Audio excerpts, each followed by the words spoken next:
Good morning, ma'am. Good morning, ma'am. Good morning. Good morning, all. Ma'am. Good morning, ma'am. Good morning, ma'am.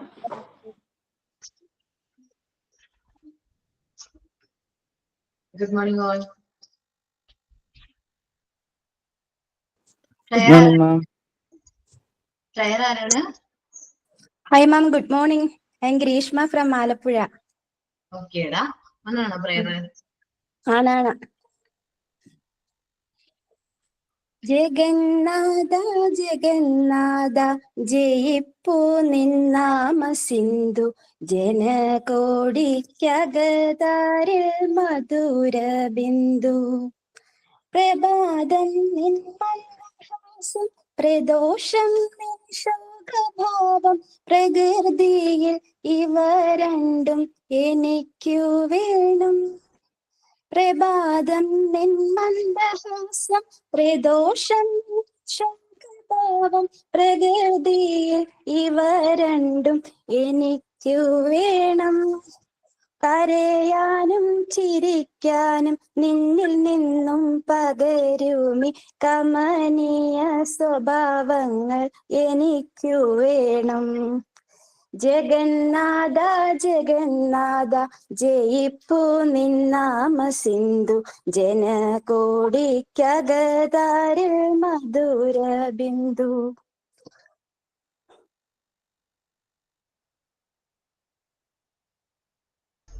Okay, quotes ആരാ പറയുന്നത്? Coat of the day ആരാ ഞാനാണ്. Okay. I am Reshma from Trivandrum. Children must be taught how to think, not what to think. Margaret Mead. Taught by Margaret Mead. Thank you, ma'am. Okay, thank U.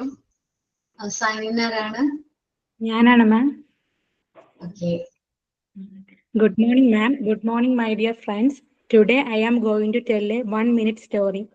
Once a bird asked a bee, after a continuous hard work, you prepare the honey, but a man steals the honey. Don't you feel sad? Then the bee replied, never, because a man can steal my honey, but not my art of making honey or my hard work. Moral of the story is believe in yourself. Welcome, ma'am, for your wonderful class, and also welcome, my dear friends. Signing by Geetu Srikumar from Trivandrum. Thank you. Have a nice day. Thank you, ma'am. Okay, നല്ല മോറലുള്ള story ആയിരുന്നു കേട്ടോ. Thank you.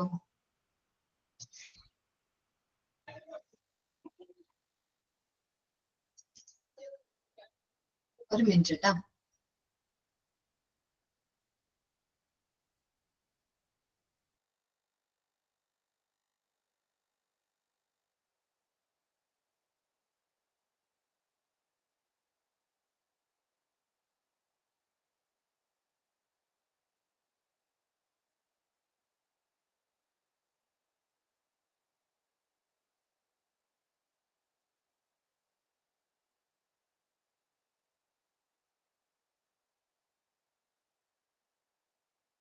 നോക്കാം.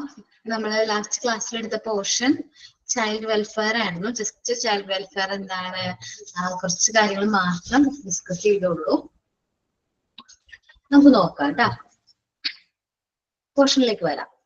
Child welfare is a concept which goes beyond providing just education or literacy. നിങ്ങൾ വിചാരിക്കുന്നുണ്ടോ child welfare എന്ന് പറയുമ്പോൾ കുട്ടികൾക്ക് ആവശ്യത്തിനുള്ള വിദ്യാഭ്യാസം അല്ലെങ്കിൽ അവർക്ക് ലിറ്ററസിയും കൊടുത്തു കഴിഞ്ഞിട്ടുണ്ടെങ്കിൽ അറിവും കൊടുത്തു കഴിഞ്ഞാൽ ചൈൽഡ് വെൽഫെയർ ആണ്, അല്ലെങ്കിൽ ശിശു സംരക്ഷകരാണ്, അല്ലെങ്കിൽ ശിശു ക്ഷേമം കംപ്ലീറ്റ് ആയി എന്ന് നമുക്ക് വിചാരിക്കാൻ പറ്റുന്നുണ്ടോ? ഉണ്ടോ നിങ്ങൾക്ക് അഭിപ്രായം? Okay, no, the children are the assets of okay. So as children as the assets of nation, ഞാൻ പറഞ്ഞു നമ്മുടെ രാജ്യത്തിന്റെ ഏറ്റവും സമ്പത്ത് എന്ന് പറയുന്നത് ഇനി വരാൻ പോകുന്ന നെക്സ്റ്റ് ജനറേഷൻ ആണ്. അതുകൊണ്ട് കുട്ടികളാണ് നമ്മുടെ രാജ്യത്തിന്റെ സമ്പത്ത്. They should be properly cared for and brought up for the benefits of the bright future of the nation. അപ്പൊ നമുക്ക് ആ കുട്ടികളെ എന്ത് ചെയ്യണം? പ്രോപ്പർലി കെയർ ചെയ്യണം, അവരെ പരിപാലിക്കണം, അവരെ വളർത്തിക്കൊണ്ടുവരണം. എന്തിനു വേണ്ടിയിട്ട്? നാളത്തെ നല്ല നാളേക്ക് വേണ്ടിയിട്ട്, നമ്മുടെ ബ്രൈറ്റ് ഫ്യൂച്ചറിന് വേണ്ടിയിട്ട് നമ്മൾ അവരെന്ത് ചെയ്യണം?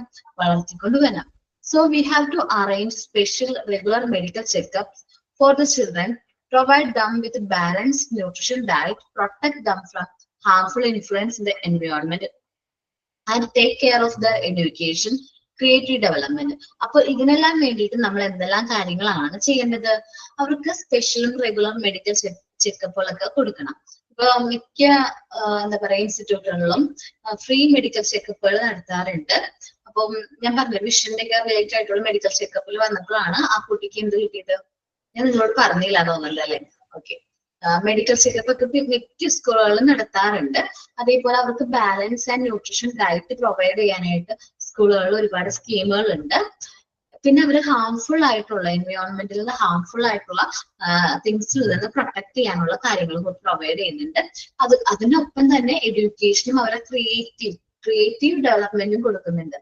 അവർക്ക് ഓരോരുത്തർക്കും ഓരോ ക്രിയേഷൻസ് അല്ലെങ്കിൽ അവർക്ക് ഓരോരുത്തർക്കും ഓരോ പാഷൻസ് ഒക്കെ ഉണ്ടാവും, അല്ലെങ്കിൽ അവർക്ക് ഓരോരുത്തർക്കും ഓരോ രുചികൾ ഉണ്ടാവും. അപ്പൊ അതിന് നമ്മൾ എന്ത് ചെയ്യാം, സപ്പോർട്ട് ചെയ്യാം. അവരുടെ ഇഷ്ടങ്ങളിൽ എന്തൊക്കെയാണ് എന്നൊക്കെ മനസ്സിലാക്കി അവരെ നല്ല രീതിയിൽ കെയർ ചെയ്യാം. Harmful influence in the environment നമ്മൾ പറയുമ്പോൾ നമ്മുടെ സൊസൈറ്റി അത്ര സേഫ് അല്ലല്ലോ. കഴിഞ്ഞ ക്ലാസ്സിൽ നമ്മൾ ഡിസ്കസ് ചെയ്തതാണ്. നമുക്ക് നമ്മുടെ സൊസൈറ്റി എന്ന് പറയുന്നത് അത്ര സേഫ് ആയിട്ടുള്ള ഒരു പ്ലേസ് അല്ല. നമ്മുടെ പുറത്ത് നമ്മളുടെ ഇപ്പൊ വീടിന് പുറത്താവട്ടെ അല്ലെങ്കിൽ സ്കൂൾ ആവട്ടെ എവിടെ ആവട്ടെ അല്ലെങ്കിൽ വീടിനകത്ത് തന്നെ ആവട്ടെ, എല്ലായിടത്തും നമുക്ക് ഹാർംഫുൾ ആയിട്ട് ഇൻഫ്ലുവൻസ് ചെയ്യുന്ന ഒരുപാട് ഫാക്ടേഴ്സ് ഉണ്ട്. അതിൽ നിന്നെല്ലാം കുട്ടികൾ പ്രൊട്ടക്റ്റഡ് ആണെങ്കിൽ മാത്രമാണ് അവർ ചൈൽഡ് വെൽഫെയർ എന്ത് ചെയ്യാൻ പറ്റുള്ളൂ, അറ്റൈൻ ചെയ്തു എന്ന് നമുക്ക് എന്ത് ചെയ്യാൻ പറ്റുള്ളൂ, പറയാനായിട്ട് പറ്റുള്ളൂ. Okay, welfare include all these. താഴെ പറയുന്ന എല്ലാ കാര്യങ്ങളും വെൽഫെയർ ഇൻക്ലൂഡഡ് ആണ്. Okay, children's and the family. ശരിക്കും പറഞ്ഞിട്ടുണ്ടെങ്കിൽ നമുക്ക് കുട്ടികളെ ഏറ്റവും സേഫ് ആയിട്ട് വിചാരിക്കുന്ന സ്ഥലം എവിടെയാണ്? അവരുടെ വീടല്ലേ? അല്ലേ?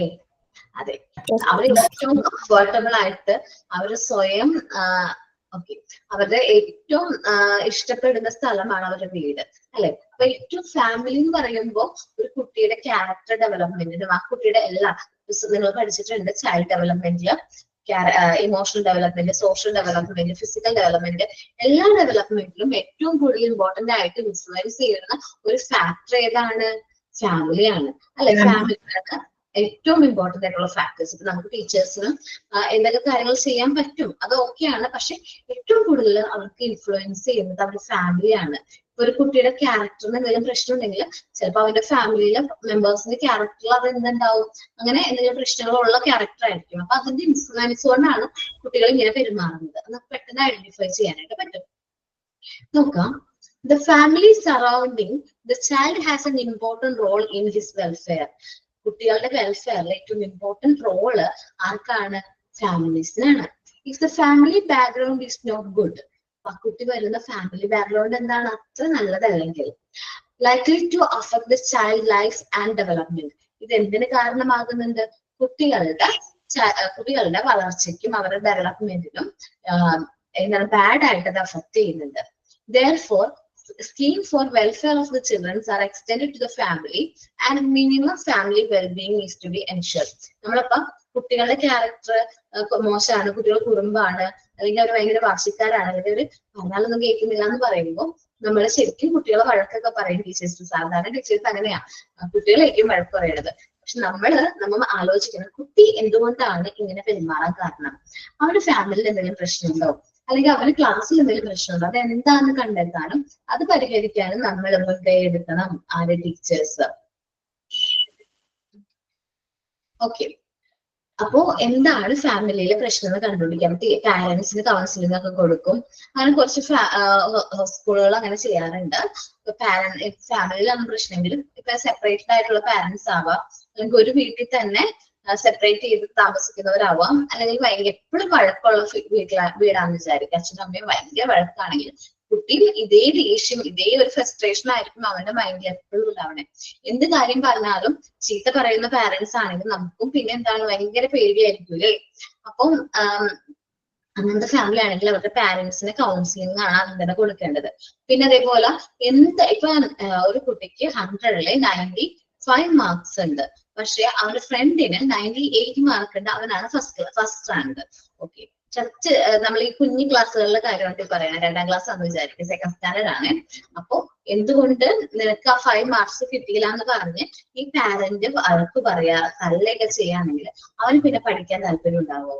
ഉണ്ടാവില്ല. കാരണം അവൻ അത്രയും എഫേർട്ട്, അവന്റെ മാക്സിമം എഫേർട്ട് എടുത്തിട്ടായിരിക്കും അവന് 95 വാങ്ങിച്ചത്. അതുകൊണ്ട് നമ്മളിപ്പോ എന്താ ചെയ്യേണ്ടത്? നമ്മൾ ടീച്ചേഴ്സ് അല്ലെങ്കിൽ പാരന്റ്സ് ആയിട്ട് നിൽക്കുമ്പോൾ നമ്മളത് സപ്പോർട്ട് ചെയ്യാം.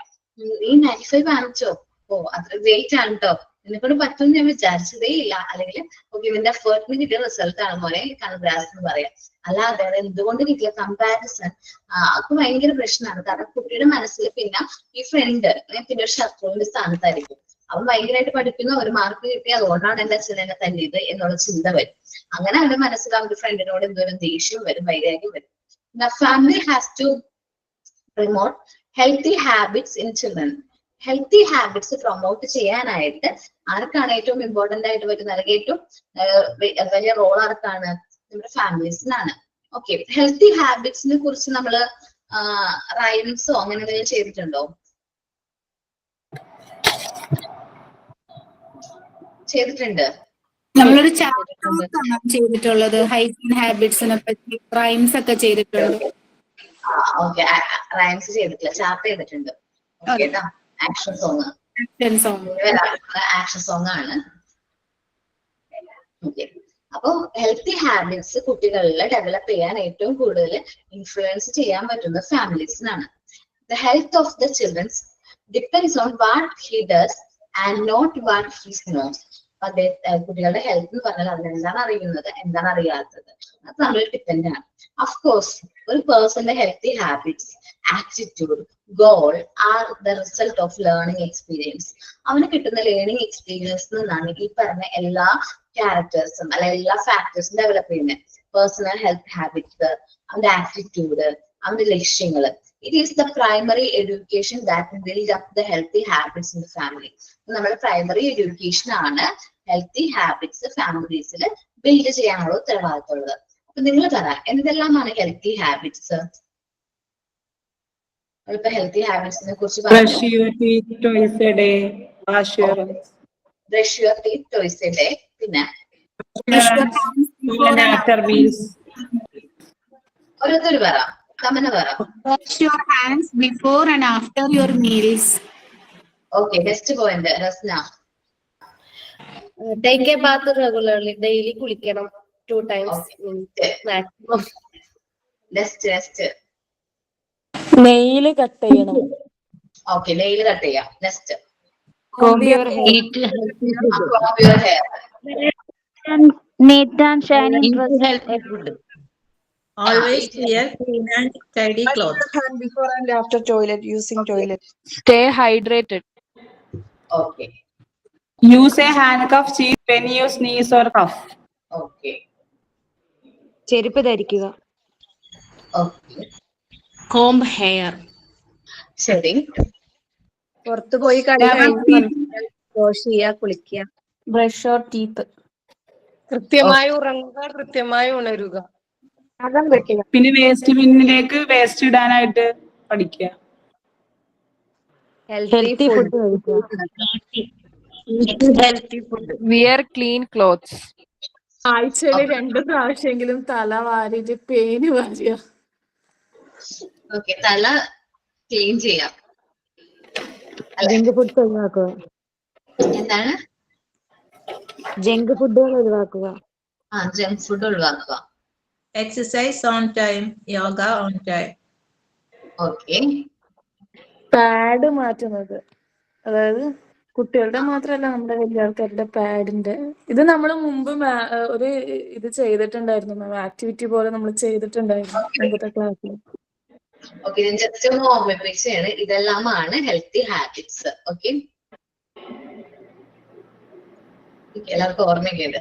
ഇനി എന്തെല്ലാമാണ് റെസ്പോൺസിബിലിറ്റീസ് ഓഫ് ഹോം? നമ്മുടെ വീടിന്റെ റെസ്പോൺസിബിലിറ്റി എന്തൊക്കെയാണെന്നാ പറയണേ. അതിൽ ഒരാൾ വായിച്ചേ. ഞാൻ വായിക്കാം. Responsibility of home. Family has to teach the children to keep themselves unhealthy. They must be touched too. A. Wash their hands before and after meals and after going to the toilet. B. Take bath regularly. C. Have a regular toilet habits. D. Clean teeth every morning and before going to bed. E. Drink sufficient water to clear out the system. അത്ര മതിയോ? Okay, ഞാൻ പറയാം ഇതിന് വായിക്കാനുള്ളത്. നോക്കാം കേട്ടോ. നമ്മൾ എന്താ പറഞ്ഞിരിക്കുന്നത്, ഫാമിലി ഈ കാര്യങ്ങളൊക്കെ കുട്ടികളെ നമ്മൾ സ്വന്തം ക്ലീൻ ചെയ്യാനും ഹെൽത്തി ആയിട്ടിരിക്കാനും പഠിപ്പിക്കണം. ഏതെല്ലാമാണ്? Wash your hands before and after meal and go after going to the toilet. ടോയ്ലറ്റിൽ പോയ ശേഷം നമ്മൾ കൈ നല്ല രീതിയിൽ വാഷ് ചെയ്യണം, നല്ല രീതിയിൽ ബാത്ത് ചെയ്യണം. Take bath regularly 2 times a day preferable ആണ്. Have regular toileting habits promote ചെയ്യുക. നമ്മുടെ ടീത്ത് മോർണിംഗും അതേപോലെ തന്നെ നമ്മള് നൈറ്റും എന്ന് വെച്ചാൽ ബിഫോർ ഗോയിങ് ടു ബെഡ്. കാരണം നിങ്ങൾ വിചാരിക്കും ഞാനിങ്ങനെ പറയണേന്ന് വിചാരിക്കും. അപ്പൊ ടീത്തിന്റെ ഹെൽത്തി എന്ന് പറഞ്ഞാൽ കുഞ്ഞു കുട്ടികളുടെയൊക്കെ പല്ലാണ് ഭയങ്കരമായിട്ട് കുഴപ്പമില്ലായിരിക്കും അല്ലെ, ഭയങ്കര കംപ്ലൈന്റ് ആയിരിക്കും. അത് ചെറുപ്പം മുതലേ ഈ ബ്രഷിംഗ് ഹാബിറ്റ് കൊടുക്കുകയാണെങ്കിൽ അവർക്ക് അങ്ങനത്തെ പ്രശ്നം ഉണ്ടാവില്ല. കാരണം നമ്മൾ ഭക്ഷണമൊക്കെ കഴിച്ച് കടന്നുറങ്ങാന്ന് വിചാരിക്കും, അപ്പോഴായിരിക്കും നമ്മുടെ വായിലുള്ള ബാക്ടീരിയാസിന്റെ എൻട്രി.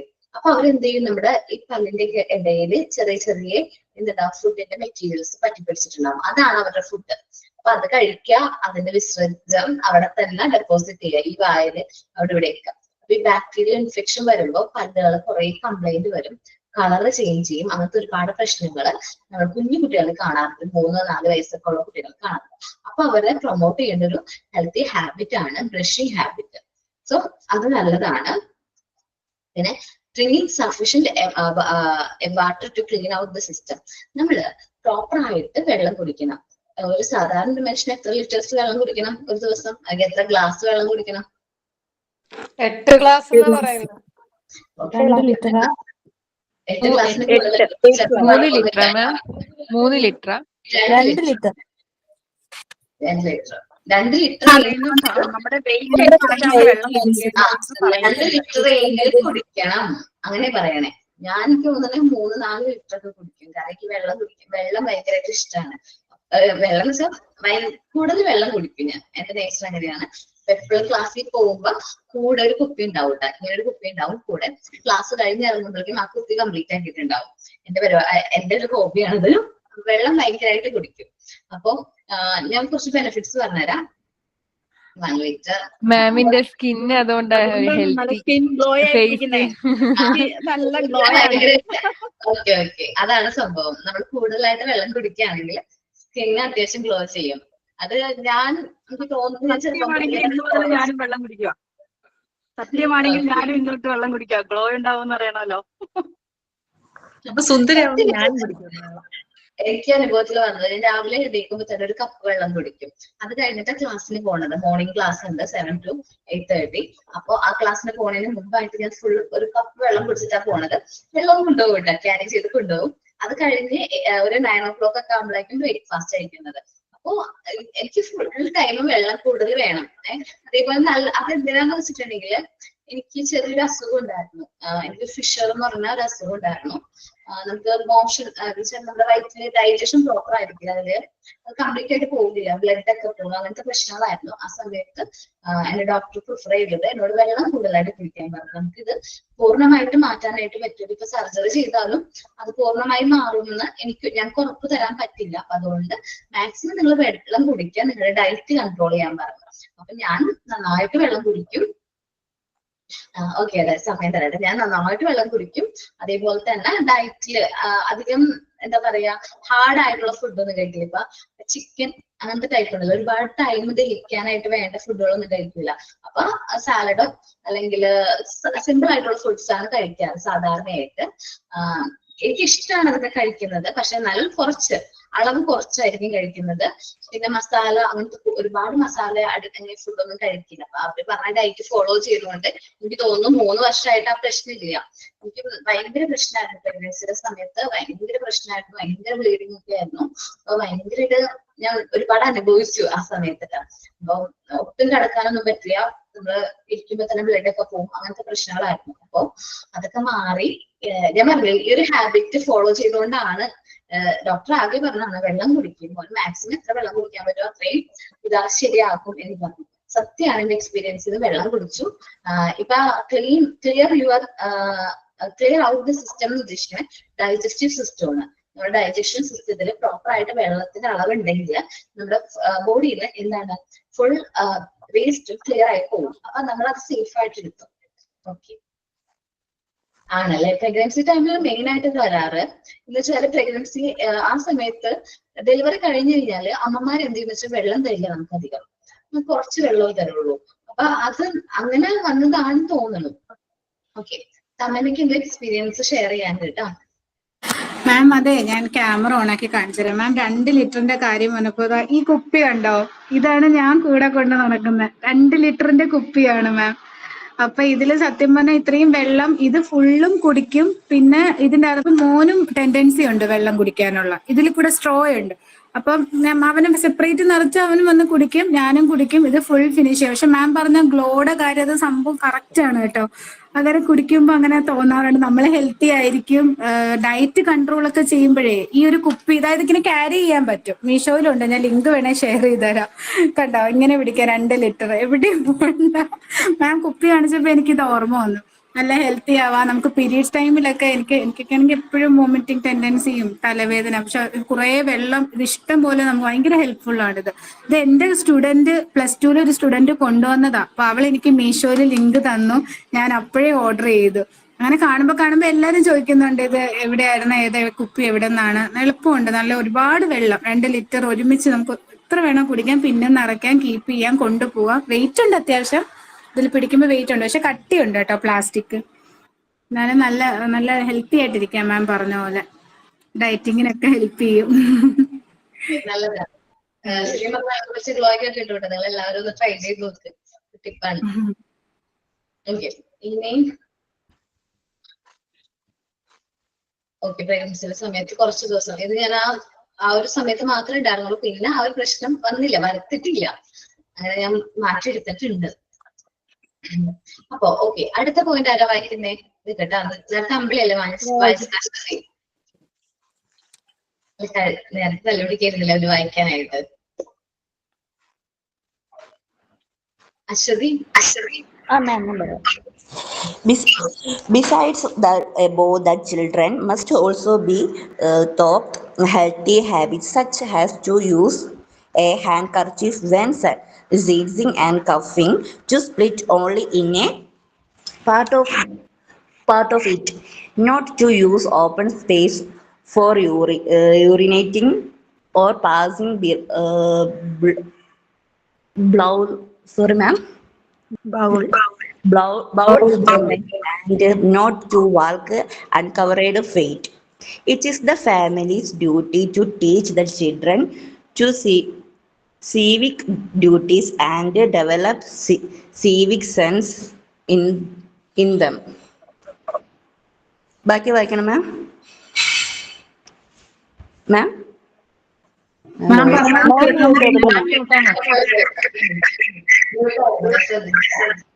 ബാക്കി വായിക്കണം മറ്റേ ദ കമ്പൽസറി എഡ്യൂക്കേഷൻ.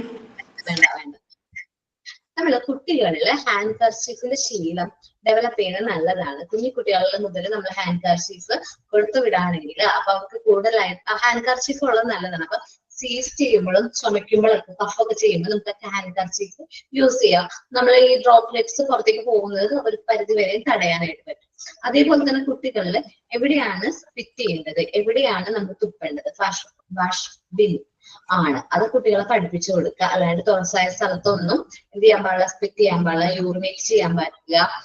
അതേപോലെ ടോയ്ലറ്റിൽ പോകാൻ പാടില്ല. അതേപോലെ അൺകവേർഡ് ആയിട്ടുള്ള ഫീറ്റ് വെച്ച് നടക്കാൻ പാടില്ല. നമ്മൾ നടക്കുമ്പോൾ എപ്പോഴും എന്താണ് ചപ്പൽസ് യൂസ് ചെയ്യണം. ഇതെല്ലാം കൂടാതെ ഫാമിലീസിന്റെ ഒരു ഡ്യൂട്ടിയാണ് civic duties and civic sense കുട്ടികളിൽ ഡെവലപ്പ് ചെയ്യണം. പൗരത്വ ബോധം, പൗരത്വ ഉത്തരവാദിത്വം കുട്ടികളിൽ ഡെവലപ്പ് ചെയ്യണം. നമ്മളുടെ രാജ്യമാണ് ഇന്ത്യ. അപ്പൊ ഇന്ത്യയുടെ മോശമായിട്ട് കാണിക്കുന്ന ഒരു രീതിയിൽ നമ്മൾ പെരുമാറാൻ പാടില്ല. ഇതില് നമ്മുടെ ഫ്ലാഗ്, അതേപോലെ നാഷണൽ ആന്തം, അതേപോലെ നാഷണൽ അനിമൽ, നാഷണൽ ബേർഡ്, ഇതെല്ലാത്തിനും നാഷണൽ ആയിട്ട് റിലേറ്റ് ചെയ്യുന്ന എല്ലാത്തിനും നമ്മൾ എന്ത് ചെയ്യുക, റെസ്പെക്ട് ചെയ്യാം. അപ്പൊ നമ്മളുടെ മൈൻഡിൽ ആ ഒരു സിവിക് സെൻസ് നമുക്ക് എന്ത് ചെയ്യാൻ പറ്റും, ഡെവലപ്പ് ചെയ്യാനായിട്ട്, കുഞ്ഞു മനസ്സിൽ ഇന്ത്യനോടുള്ള ഒരു സ്നേഹം ഡെവലപ്പ് ചെയ്യാനായിട്ട് പറ്റുള്ളൂ. അല്ലെങ്കിൽ ഒരു മിനിറ്റ് അല്ലെങ്കിൽ എന്താ സംഭവിക്കണെന്ന് അറിയാമോ? ഇന്ന് നടക്കുന്ന എന്താണ്, നമ്മളോടൊന്നും എനിക്ക് തോന്നുന്നത്, എനിക്ക് ഭയങ്കര ഇഷ്ടമാണ് എന്റെ രാജ്യം. അപ്പൊ എനിക്ക് വേറൊരു സ്ഥലത്ത് പോയാലും ഇത്ര കംഫർട്ടബിൾ ആയിട്ട് ജീവിക്കാൻ പറ്റുമെന്ന് എനിക്ക് തോന്നുന്നില്ല. കാരണം വേറൊരു രാജ്യത്ത് പോയാലും ഞാൻ അവിടെ സെക്കൻഡ് സിറ്റിസൺ ആയിരിക്കും, പുറത്തുനിന്ന് വന്ന ഒരാളാണ്. നമുക്ക് ഇവിടെയാണ് ഏറ്റവും കംഫർട്ടബിൾ ആയിട്ടുള്ള സ്ഥലം. കാരണം എന്താ വെച്ചാൽ നമ്മുടെ രാജ്യത്ത് നമ്മൾ ഇത്ര സേഫ് ആയിട്ട് അത് ഭയങ്കര ഒരു നമുക്കൊരു എന്താണ് സെക്യൂരിറ്റി ഫീൽ ചെയ്യുന്നുണ്ട്. പുറത്തേക്ക് പോകുന്നതിനേക്കാളും നല്ല സെക്യൂരിറ്റി ഫീൽ ചെയ്യുന്നുണ്ട്. പക്ഷെ ഇന്ന് സംഭവിക്കുന്നത് എന്താണെന്ന് വെച്ചിട്ടുണ്ടെങ്കിൽ, എന്താണ് സംഭവിക്കുന്നത്, ഇന്ന് കൂടുതലായിട്ട് കുട്ടികൾ മൈഗ്രേറ്റ് ചെയ്യാണ്. എഡ്യൂക്കേഷൻ കഴിഞ്ഞ് അവരെന്ത് ചെയ്യാണ്, ഇന്ത്യ വിട്ടു പോവുകയാണ്. ഇത്രയും കഷ്ടപ്പെട്ട് ഇന്ത്യയിലെ നമ്മുടെ ഗവൺമെന്റ് നമ്മളെ പഠിപ്പിച്ചിട്ട് നമ്മൾ എവിടേക്ക് പോകുന്നത്, പുറം രാജ്യങ്ങളിലേക്ക് പോവുകയാണ്. അപ്പോ അവിടുത്തെ ഗവൺമെന്റിനാണ്, അവിടുത്തെ GDP ആണ് കൂടുന്നത്. നമ്മുടെ ഇന്ത്യയിലെ GDP അല്ല കൂടുന്നത്, അവിടുത്തെ ആ രാജ്യങ്ങളിലെ GDP കൂടുന്നത്. നമ്മൾ ആലോചിക്കുമ്പോൾ ഇത്രയും നാള് പ്രോപ്പർ ആയിട്ട് ഫുഡും വാക്സിൻസും അതേപോലെ നമുക്ക് വേണ്ട എഡ്യൂക്കേഷൻ, ഫ്രീ എഡ്യൂക്കേഷനും എല്ലാം പ്രൊവൈഡ് ചെയ്ത്, ജസ്റ്റ് ഒരു എക്സാമ്പിൾ ആണ് കേട്ടോ. മെഡിക്കൽ കോളേജ്, ഡോക്ടേഴ്സിന്റെ കാര്യം എടുക്കാം. മെഡിക്കൽ കോളേജുകൾ നമ്മുടെ ഇന്ത്യയിലാണ് ഏറ്റവും കൂടുതൽ മെഡിക്കൽ കോളേജ് ഉള്ളത്. എന്ന് വെച്ചാൽ ലോകത്തിലേക്ക് ഏറ്റവും കൂടുതൽ ഡോക്ടേഴ്സ് പഠിച്ചിറങ്ങുന്ന സംസ്ഥാനമല്ല, രാജ്യം ഏതാണ്? ഇന്ത്യയാണ്. പക്ഷേ ഇവിടെ നമ്പർ ഓഫ് ഡോക്ടേഴ്സിന്റെ അഭാവമാണ്. ഡോക്ടേഴ്സും കുറവാണ്, അതേപോലെ നേഴ്സും കുറവാണ്. ഇവിടെ നമ്മളുടെ ഗവൺമെന്റ് മെഡിക്കൽ കോളേജിലൊക്കെ പഠിച്ച് അവരെന്ത് ചെയ്യാണ്, പുറം രാജ്യത്തേക്ക് പോവാണ്. അവരുടെ ലൈഫ് സെറ്റിൽ ആവാനായിട്ടുള്ള രീതിയിൽ നോക്കുകയാണ്. നമ്മുടെ കുട്ടികളോട് പറഞ്ഞു കൊടുക്കുക, ഇന്ത്യയാണ് ഇതിനു വേണ്ടിയിട്ട് കുറച്ച് എന്ത് ചെയ്യാം, ഇവിടേക്ക് വരാം, ഇതാണ് നിങ്ങൾ ഏറ്റവും സേഫ് ആയിട്ടുള്ള പ്ലേസ് എന്ന് പറഞ്ഞു കൊടുക്കുക. ശരിയാണ്, സാലറി കുറവാണ് ഇവിടെ, എംപ്ലോയ്മെന്റ് ഓപ്പർച്യൂണിറ്റീസ് കുറവാണ്, കറപ്ഷൻസ് ഉണ്ട്. എന്നിരുന്നാലും നമ്മൾ പുറത്ത് കേട്ടിട്ടില്ലേ, പുറം രാജ്യങ്ങളിൽ പോയിട്ട് അവിടെ ഓക്കെ സേഫ്റ്റിയും കുറവാണ്. നമ്മുടെ ഗവൺമെന്റ് കൂടെ വിചാരിക്കണം. ഓക്കെ ശരിയാണ്. മാം ഞാന് ജസ്റ്റ് എന്നിട്ട് കാര്യം പറഞ്ഞു. നമ്മുടെ ഇപ്പം എനിക്ക് നാട്ടിലാണെങ്കിൽ ഞാൻ എവിടെ വേണമെങ്കിലും പോവുകയൊക്കെ ചെയ്യും, ഒറ്റയ്ക്ക് തന്നെ ട്രാവൽ ചെയ്യും. പക്ഷെ ഇവിടുന്ന് ട്രാവലിംഗ് എനിക്ക് ഒറ്റയ്ക്ക് ബുദ്ധിമുട്ടാണ്. പക്ഷേങ്കിൽ സേഫ്റ്റി, ഏതൊരു രാത്രിയും ഒറ്റയ്ക്ക് ഇറങ്ങി നടക്കാനുള്ള ഒരു സേഫ്റ്റി എനിക്ക് ഇവിടെ കിട്ടുന്നുണ്ട്.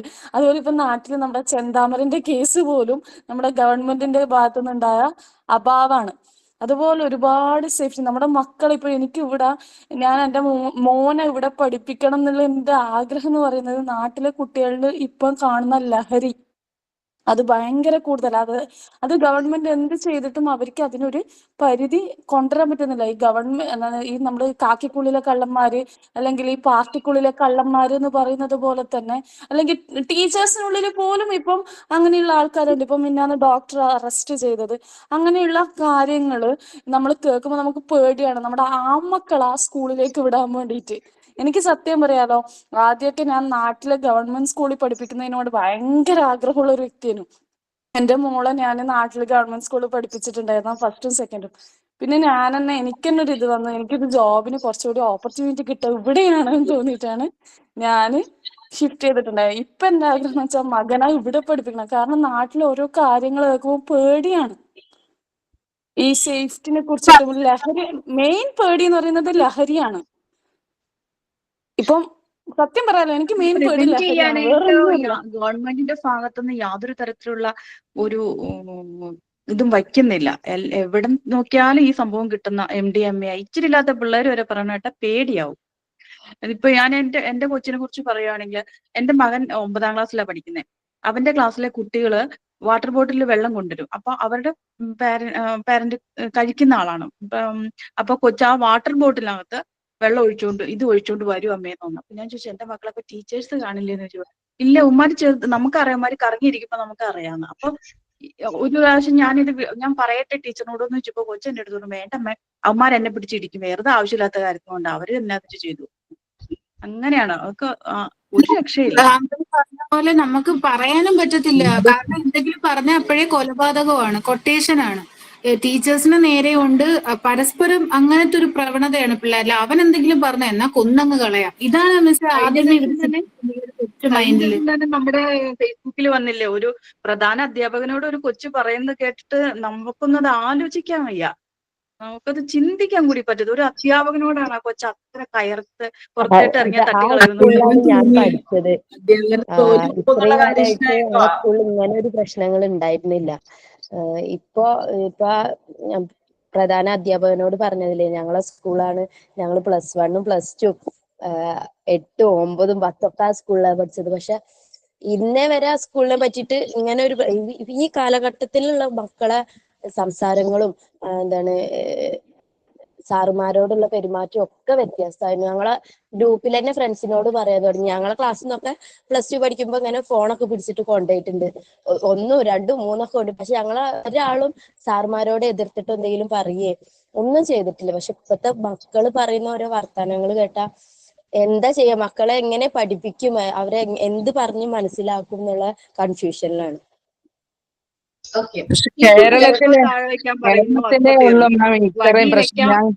ഞങ്ങൾക്ക് ഇവിടെ ചെന്നൈയിലൊക്കെ ഏത് രാത്രിയിൽ ഞങ്ങൾ ഇറങ്ങിപ്പോകുന്നുണ്ട്, ഒരു പ്രശ്നവും ഇല്ല. ഞങ്ങൾ ഇവിടെ ചെന്നൈയിലൊക്കെ ഏത് രാത്രി പോയാലും സ്ത്രീകളെ വിമർശിക്കുകയോ അല്ലെ മറ്റൊരു ഭിന്ന അഭിപ്രായം പറയുകയോ അങ്ങനെയൊന്നുമില്ല. പക്ഷെ കേരളത്തിലാണെങ്കിൽ ഒരാളുടെ ഇഷ്ടത്തിന് ഒരാളെത്തില്ലെങ്കിൽ എന്തും തെറ്റ് ചെയ്തത് ശരിക്കും ഈ വിമർശിക്കുകയും ആക്ഷേപിക്കുകയും ചെയ്യുന്നവരായിരിക്കും. നിരപരാധികളാണ് മൊത്തം ശിക്ഷിക്കപ്പെടുന്നത്. അതിനെതിരെ നമ്മളൊരു ശബ്ദം ഉയർത്തിക്കഴിഞ്ഞാൽ നമ്മുടെ ജീവൻ പോയി. നമുക്ക് മിണ്ടാൻ പറ്റൂ? നമ്മൾ കുറ്റവാളിയായി കുരിശിൽ കയറി കിടക്കാനേ പറ്റത്തുള്ളൂ.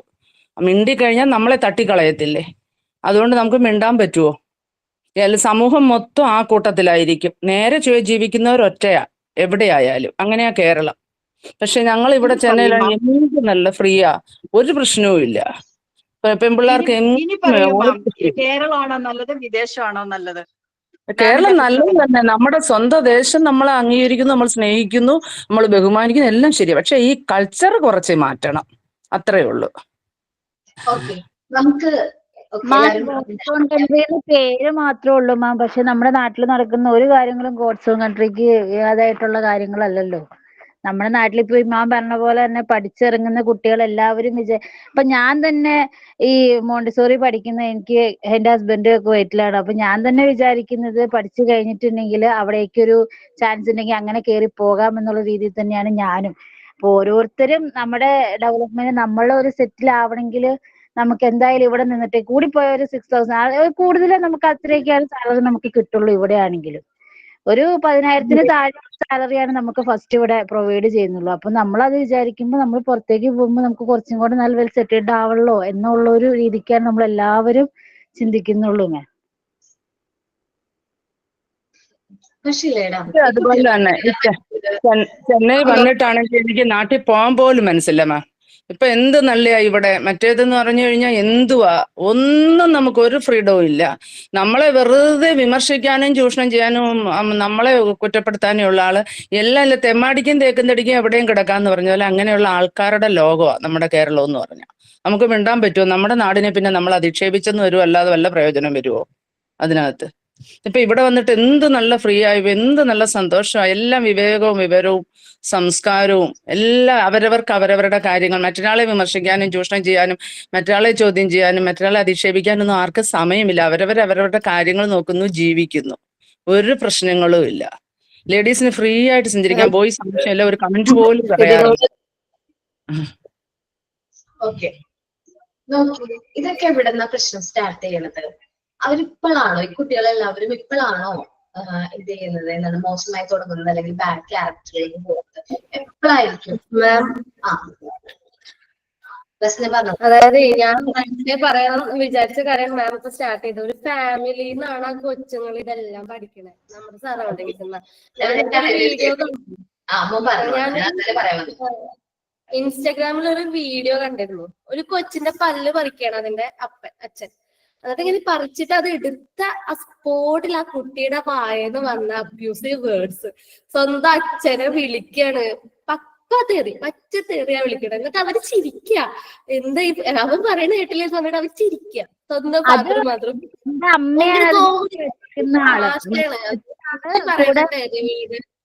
കാര്യങ്ങളെല്ലാം അവർക്കൊരു തമാശയാണ്, കോമഡി. അവരത് ഭയങ്കരമായിട്ട് അവര് ചിരിക്കുമ്പോ കൊച്ചെന്താ വിചാരിക്കുക, ഇത് തമാശയാണ്, അതത്ര പറഞ്ഞു വിചാരിച്ചിട്ട് കുഴപ്പമില്ല എന്നുള്ള രീതിക്കാണ് ഫാമിലിയിലുള്ള ആൾക്കാരെന്നെയാണ് ഈ കുട്ടികളെ മോശമാക്കണത്. ഇപ്പൊ എന്റെ മോനെ തന്നെ എടുക്കാം. എന്റെ മോന് ഇവിടെ ചുറ്റുവട്ടത്തുള്ള പിള്ളേര് മിഡിൽ ഫിംഗർ കാണിക്കുക, അതുപോലെ തെറി വേർഡ്സ് യൂസ് ചെയ്യുക. ഫോണിൽ കണ്ടിട്ടാണ് കുറെ പേര് ഇത് പഠിക്കണത്. അപ്പൊ ഈ വലിയ പിള്ളേര് വന്നിട്ട് ഇവനോട് ഇത് പറയും. ഇവൻ ഇത് കണ്ടിട്ട് 2-3 പ്രാവശ്യം എന്റെ മുന്നിൽ നിന്ന് ചെയ്തു. 3-ാം പ്രാവശ്യം ഒരു പ്രാവശ്യം ഞാൻ നല്ല രീതിയിൽ പറഞ്ഞു കൊടുത്തു. അപ്പൊ ആൾക്ക് മനസ്സിലായില്ല. ഞാൻ വഴക്ക് പറഞ്ഞു, നന്നായിട്ട് വഴക്ക് പറഞ്ഞു. ഇനി ഇത് കണ്ടാല് എന്റെ കയ്യിൽ നിന്ന് മേടിക്കുന്നു പറഞ്ഞിട്ട് ഞാൻ പറഞ്ഞു അത് ബാഡാണ്, മോശമാണ്, ചെയ്യാൻ പാടില്ല. അപ്പൊ അവൻ എന്നോട് പറഞ്ഞത് അവരങ്ങനെ കാണിക്കുന്നുണ്ടല്ലോ ഉമ്മച്ചിയും. അപ്പൊ ഞാൻ പറഞ്ഞ ആ കുട്ടികൾ ബാഡ് ബോയ്സ് ആണ്, ഈ കുട്ടല്ലേ എന്ന് പറഞ്ഞിട്ടാണ് ആളത് മാറ്റിയെടുത്തത്. ആള് പറയില്ല, ആള് ബാഡ് വേർഡ്സ് ഒന്നും യൂസ് ചെയ്യില്ല, അങ്ങനത്തെ ഒന്നും യൂസ് ചെയ്യില്ല. ആൾക്ക് ഇനിയിപ്പോ ഞാൻ പേടിപ്പിച്ച് നിർത്തിക്കാണ്. കാരണം ഇപ്പോഴത്തെ പിള്ളേര് അത് അവര് ഇതിങ്ങനെ കേട്ടോണ്ടിരിക്കുമ്പോ അവർ അറിയാണ്ട വായിന്ന് വന്നു പോകും. അപ്പൊ എന്നെ പേടിച്ചിട്ടെങ്കിലും അവനത് പറയൂല. പക്ഷെ ഈ കുട്ടി പറയണ സ്വന്തം അച്ഛനെയാണ് പറയണേ. എന്നിട്ട് ഞാൻ അതിന്റെ കമന്റ് ബോക്സ് അവരും അതായത് കമന്റ്സിലും ആൾക്കാർ പറയണത് എന്താ, ആള് വലുതായി വരുമ്പോ ഇത് പുറത്ത് പറഞ്ഞ അവന്റെ മുഖം നോക്കി അടിക്കും ആൾക്കാർ. അത്രക്ക് മോശം വേർഡ്സ് ആണ്. സ്വന്തം ഫാദർ അല്ലേ എന്തായാലും. പക്ഷെ ഇത് എനിക്ക് മനസ്സിലായത് ആ കുട്ടിയുടെ വീട്ടില് അച്ഛനും അമ്മയും ഈ പറയണോണ്ടല്ലേ മോനത് പുറത്ത് പറയണേ, അവനത് പറയാൻ പറ്റുന്നത്. അപ്പൊ നമ്മുടെ ഫാമിലിയിലാണ് ഫസ്റ്റ് നമ്മൾ മക്കളെ നന്നാക്കട്ടെ. മക്കൾ നന്നായി വരുമ്പോ നമ്മളെ ഫാമിലി നമ്മളെ മോനെ നോക്കി, നമ്മുടെ സറൗണ്ടിങ്സിലുള്ള എല്ലാവരും അവരുടെ മക്കളെ നോക്കി, അങ്ങനെ വരുമ്പോ ഈ ലഹരിയും ഈ പ്രശ്നങ്ങളൊക്കെ ഒഴിവാകും. നമ്മള് ബിഗിനിങ്ങിൽ നിന്ന് തുടങ്ങണം. നമ്മുടെ മക്കളെ നമ്മളിപ്പോ തുടങ്ങിയാല് അപ്പുറത്തെ വീട്ടിലെ മകളെ അവര് തുടങ്ങിയാല്, അതിന് ഓരോരോ വീട്ടുകളിൽ നിന്ന് തുടങ്ങിയാല് ഈ കേരളത്തെ കുറെ ആൾക്കാർ കേരളത്തെ ഭയങ്കരമായിട്ട് മോശമായിട്ട് പറഞ്ഞു. കേരളത്തിലുള്ള എല്ലാവരും മോശക്കാരല്ല. ഇപ്പൊ ഈ ക്ലാസ്സിലുള്ള എല്ലാവരും നല്ല ആൾക്കാരല്ലേ, നമുക്കറിയില്ലേ നമ്മൾ നല്ലതാണ്. കുറച്ച് പേര് അവര് നമ്മുടെ നാടിനെ നശിപ്പിക്കാൻ നോക്കുമ്പോ as A teacher, as A mother നമ്മളാണ് നാടിനെ തിരിച്ചു പിടിക്കേണ്ടത്. നമ്മളെ കൊണ്ട് കഴിയും, നമുക്ക് കഴിയും. നമ്മളെ മക്കളെ ഇപ്പൊ പുറത്തിറങ്ങിയ ഭീഷണിപ്പെടുത്തുന്നു, കുറ്റപ്പെടുത്തുന്നു എന്ന് പറയുമ്പോ പുറത്തിറങ്ങാനുള്ള ഒരു സാഹചര്യം ഇനിയുള്ള തലമുറയ്ക്കെങ്കിലും നമ്മളാണ് ക്രിയേറ്റ് ചെയ്ത് കൊടുക്കേണ്ടത്. നമ്മുടെ കയ്യിലാണ് അടുത്ത കേരളത്തിന്റെ ഭാവി കിടക്കുന്നത്. ഓരോ അമ്മമാരുടെയും കയ്യിൽ, ഓരോ അച്ഛന്മാരുടെയും കയ്യിൽ. നമ്മളെ മക്കളെ നോക്കുക. ഇപ്പൊ ഈ ഡ്രിങ്ക് ചെയ്യണ ആ മകനെ ശരിക്കും ഇപ്പോ ടീച്ചറിനെ വിളിച്ച് പറയണം. കാരണം ടീച്ചറിനെ വിളിച്ച് പറഞ്ഞാലേ ഉള്ളൂ കുട്ടീനെ അവിടെ കറക്റ്റ് ചെയ്യാൻ പറ്റുക. ടീച്ചേഴ്സ് ഇത് അറിയണില്ലല്ലോ. അപ്പൊ നമ്മളെ കൊണ്ട് കഴിയുന്ന രീതിയിൽ നമ്മൾ നോക്കാം. നമ്മുടെ ഗവൺമെന്റും ഒക്കെ മോശമാണ്. അവരും കൂടെ നന്നായി വന്നാല് പാക്കാവുമ്പോ മടി വെക്കാമേ. അടയ്ക്കാമരാകുമ്പോ ഒരിക്കലും മടി വെക്കാൻ പറ്റില്ല. നമുക്ക് ഒരു പരുവം വരെ നമ്മുടെ മക്കളെ നല്ലതായിട്ട് നമ്മുടെ ഫാമിലി വെക്കാം. അത് കഴിഞ്ഞ് അവരൊരു പരുവമായി കഴിയുമ്പോൾ അവർ സമൂഹത്തിലേക്ക് ഇറങ്ങുക. സമൂഹത്തിൽ നിന്നാണ് പിന്നെ കൂടുതൽ അവർ പഠിച്ചുകൊണ്ട് വരുന്നത്. ഈ നമ്മളൊക്കെ പഠിച്ച സമയത്ത് അധ്യാപകരെ നമ്മൾ അനുസരിക്കുന്ന ഒരു കാലഘട്ടമായിരുന്നു. അവരെന്ത് പറഞ്ഞാലും നമ്മൾ അനുസരിക്കും. ഇന്നും അങ്ങനെ തന്നെ. പക്ഷെ ഇന്നത്തെ സമൂഹം അങ്ങനെയല്ല. അധ്യാപകർക്കൊന്നും ഇത് നേരെയാക്കാൻ പറ്റത്തില്ല. സ്വയം നേരെയാവുക, സമൂഹം നേരെയാക്കുക, മാതാപിതാക്കൾ നേരെയാക്കുക. മാതാപിതാക്കൾ മാത്രം നിശ്ചയിച്ചെന്ന് കരുതിയോ, അധ്യാപകർ മാത്രം നിശ്ചയിച്ചെന്ന് കരുതിയോ ഒന്നും പറ്റത്തില്ല. ഒരു വീട്ടിൽ 4 എണ്ണം ഉണ്ടെങ്കിൽ 4 എണ്ണം ഒരുപോലെ, ഒരു സമൂഹത്തിൽ 4 എണ്ണം ഉണ്ടെങ്കിൽ 4 എണ്ണം ഒരുപോലെ പരിശ്രമിക്കുക. ഒരു സ്ഥാപനത്തിൽ 4 എണ്ണം ഉണ്ടെങ്കിൽ 4 എണ്ണം ഒരുപോലെ പരിശ്രമിക്കുക. ഒരാൾക്ക് ഒറ്റയ്ക്ക് ഒരിക്കലും പറ്റത്തില്ല. പേരൻസിനെ മാത്രം കുറ്റം പറഞ്ഞിട്ട് കാര്യമില്ല, സമൂഹത്തെ മാത്രം കുറ്റം പറഞ്ഞിട്ട് കാര്യമില്ല, അധ്യാപകരെ മാത്രം കുറ്റം പറഞ്ഞിട്ട് കാര്യമില്ല, സ്റ്റുഡൻസിനെ മാത്രം കുറ്റം പറഞ്ഞിട്ട് കാര്യമില്ല. 4 ഒരുപോലെ വന്നെങ്കിലേ ഇത് കറക്റ്റ് ആവാൻ പറ്റത്തുള്ളൂ. നമ്മൾ ഇത്രയും ടീച്ചേഴ്സ് ഉണ്ട് ഈ ക്ലാസ്സിൽ ഇല്ലേ? നമുക്ക് നമ്മളുടെ മുമ്പിൽ ഇപ്പൊ നമ്മുടെ ക്ലാസ്സിൽ ചിലപ്പോ ഒരു കുട്ടിയായിരിക്കും മോശം കമന്റ് പറയുന്നത്. ആ കുട്ടീനെ നന്നാക്കാൻ പറ്റൂലേ? ആ കുട്ടി ബാഡായിട്ടൊരു ബാഡ് സിറ്റിസൺ അല്ലെങ്കിൽ മോശം വ്യക്തിയായിട്ട് വളർന്നു വരുന്നത് നമുക്ക് തടയാൻ പറ്റും ഇല്ലേ? നമുക്ക് പറ്റും. നമുക്ക് ഓരോരുത്തർക്കും പറ്റും. അതാണ് നമ്മളിപ്പോ ഈ ഒരു എഡ്യൂക്കേഷൻ അല്ലെങ്കിൽ ഓരോ സൈക്കോളജി ഞാനൊരു ഇൻസിഡന്റ് പറഞ്ഞോട്ടെ. അത് എങ്ങനെ കൈകാര്യം ചെയ്യാൻ പറ്റും എന്നൊന്ന് പറയണം. ഇന്നലെ ഉണ്ടായ ഒരു കാര്യമാണ്. 9ാം ക്ലാസ്സിൽ പഠിക്കുന്ന കൊച്ചിന് ഒരു 14 വയസ്സേ കാണത്തുള്ളൂ. ആ കൊച്ച് ഈ പരിസരത്തെ പലയിടത്തിലൂടെയും സ്കൂട്ടി ഓടിച്ചുകൊണ്ട് പറന്നു പോകുന്നതെന്ന് പറഞ്ഞ കൊച്ച്. അങ്ങനെ ആ കൊച്ച് ബൈക്കിൽ പോകുന്നത്, സ്കൂട്ടിയിൽ പോകുന്നത് ഹെഡ് മിസ്ട്രസിന്റെ അടുത്ത് ആരോ റിപ്പോർട്ട് ചെയ്തു. അപ്പോ ഹെഡ് മിസ്ട്രസ് അവന്റെ പേരന്റിനെ വിളിച്ചിട്ട് പറയുവാണ്, മകൻ ഇങ്ങനെയാണ് ചെയ്യുന്നത്, അത് മോശമാണ്, തന്നെയല്ല പ്രായമാവാത്ത കൊച്ചു വലിയോടത്തും കൊണ്ട് ഇടിച്ചു കയറ്റിയാൽ നിങ്ങൾക്ക് പ്രയാസമാവും പറഞ്ഞ് മനസ്സിലാക്കുക. അപ്പൊ ആ പേരന്റ് പറഞ്ഞത് ഇങ്ങനെയാണ്, ഞാൻ ആ പെട്രോൾ അടിച്ചു കൊടുക്കുന്നത്, നിങ്ങൾ എന്തിനാ ആവശ്യമില്ലാത്ത കാര്യം അന്വേഷിക്കുന്നു, ഇവിടെ പഠിപ്പിക്കാൻ വിട്ടുണ്ടെ ആ പഠിപ്പിക്കുന്ന കാര്യം മാത്രം ശ്രദ്ധിച്ചാൽ മതി എന്ന് പറയുന്ന ഒരു പേരന്റ്, അത് കേൾക്കുന്ന ഒരു മകൻ എങ്ങനെ അതിനെ കൈകാര്യം ചെയ്യും? ടീച്ചർ അപ്പൊ എന്താ ചെയ്യേണ്ടതെന്ന് വെച്ചിട്ടുണ്ടെങ്കിൽ അപ്പൊ തന്നെ എന്തെങ്കിലും വിളിച്ചു പറയണം. അപ്പൊ തന്നെ ആ വണ്ടിയുടെ ലൈസൻസ്, ആ വണ്ടി ആരുടെ പേരിലാണ് അയാളുടെ ലൈസൻസ് കട്ട് ചെയ്യും, ഇതുണ്ട്, ഫൈൻ ഉണ്ട്. അത് കൂടാണ്ട് ആ വണ്ടി നിരത്തിൽ ഇറങ്ങാൻ പാടില്ല എന്നുള്ള അതിന്റെ എന്താണ് ഈ ഒരു ഇതുണ്ടല്ലോ പെർമിറ്റ് അടക്കം കട്ട് ചെയ്യും. അപ്പൊ പഠിക്കും ആ അച്ഛന് ആ ഒരു അഹങ്കാരവും മക്കൾക്ക് വണ്ടി വാങ്ങിച്ചു കൊടുക്കാൻ പാടില്ലെന്ന് അച്ഛന്മാര് പഠിക്കും. ഇന്നലെയാണ് ഈ സംഭവം ഉണ്ടായത്. ഇന്ന് ആ കൊച്ചി നമ്മുടെ എന്റെ വീടിന്റെ താഴെ കൂടെ ബൈക്കിന് പോട്ടെ സ്കൂട്ടിക്ക് പറന്നു പോവാന്ന് എന്റെ ഹസ്ബൻഡ് പറയും. ആ കൊച്ചു പറന്നടി പോണെ കണ്ടിട്ട് പേടിയാവുന്നു. ആ അച്ഛനാണെങ്കില് ഭയങ്കരമായിട്ട് പ്രശ്നം ഉണ്ടാക്കുന്ന ഒരാൾ, വലിയ കുത്തും വെച്ച് എന്നാ എനിക്ക് പോകും, അതുകൊണ്ട് ഞാൻ ഒന്നിനും ഇല്ലാന്ന് കെട്ടിയാൻ പറയുന്നതായിട്ട്. എനിക്ക് പിള്ളേരുണ്ട്, എനിക്ക് അതുകൊണ്ട് ആവശ്യമില്ലാത്ത കാര്യത്തിൽ ഇടപെടാൻ പറ്റില്ല.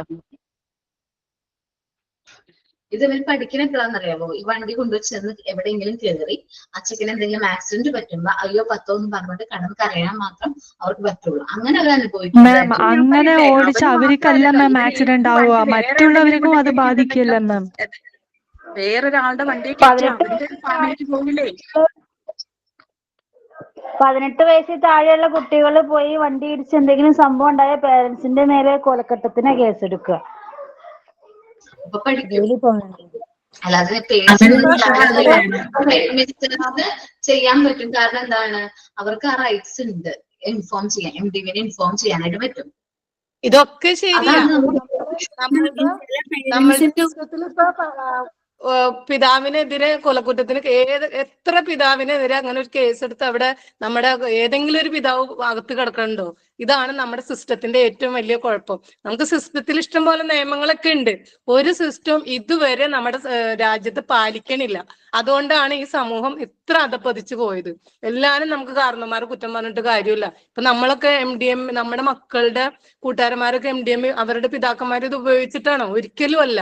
നമ്മളുടെ സർക്കാരിന്റെ മൂക്കിന്റെ താഴത്തു കൂടിയാണ് ഈ കാര്യങ്ങള് ഇടതടവില്ലാതെ വിപണനം ചെയ്തുകൊണ്ടിരിക്കുന്നത്. അതിന്റെ ഒരു പങ്ക് സർക്കാരും പറ്റുന്നുണ്ട്. ഇതൊക്കെ വിശ്വസിച്ചാലും ഇല്ലെങ്കിലും ഇതൊക്കെ നടന്നുകൊണ്ടിരിക്കുന്നത്. ഒരു സർക്കാരും ഒരു കാര്യത്തിനെതിരെ പ്രതികരിക്കൂല.